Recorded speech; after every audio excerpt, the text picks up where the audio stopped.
Bonjour mes frères et sœurs dans le Seigneur, que la paix de notre Seigneur et Sauveur Jésus-Christ de Nazareth soit avec vous. Chaque jour, je serai avec vous par la lecture d'un psaume, afin que nous nous souvenions de méditer la parole de Dieu pour agir fidèlement selon tout ce qui est écrit.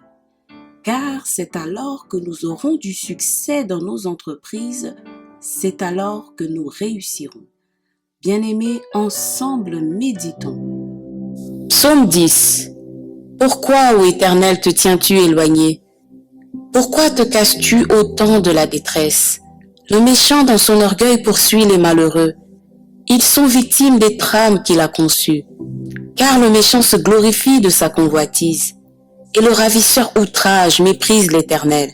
Le méchant dit avec arrogance, il ne punit pas, il n'y a point de Dieu. Voilà toutes ses pensées. Ses voies réussissent en tout temps.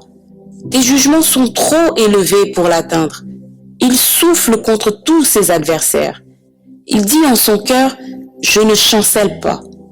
Je suis pour toujours à l'abri du malheur. Sa bouche est pleine de malédictions, de tromperies et de fraudes.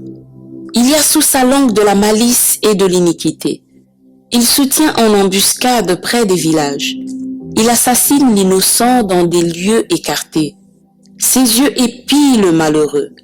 Il est aux aguets dans sa retraite, comme le lion dans sa tanière. Il est aux aguets pour surprendre le malheureux. Il le surprend et l'attire dans son filet. Il se courbe, il se baisse, et les misérables tombent dans ses griffes. Il dit en son cœur, Dieu oublie. Il cache sa face, il ne regarde jamais. Lève-toi, Éternel, ô Dieu, lève ta main. N'oublie pas les malheureux. Pourquoi le méchant méprise-t-il Dieu? Pourquoi dit-il en son cœur, tu ne punis pas? Tu regardes cependant, car tu vois la peine et la souffrance, pour prendre en main leur cause. C'est à toi que s'abandonne le malheureux. C'est toi qui viens en aide à l'orphelin. Brise le bras du méchant, punis ses iniquités, et qu'il disparaisse à tes yeux. L'Éternel est roi à toujours et à perpétuité. Les nations sont exterminées de son pays. Tu entends les vœux de ceux qui souffrent, ô Éternel.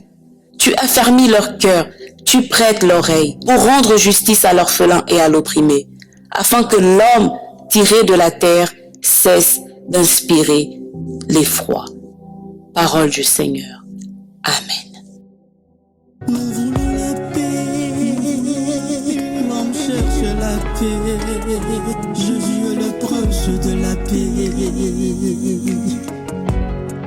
Cherchons d'abord le royaume des cieux, cherchons d'abord la justice de Dieu, cherchons d'abord la volonté de notre Père, et toutes choses nous seront données par-dessus. Cherchons d'abord le royaume des cieux.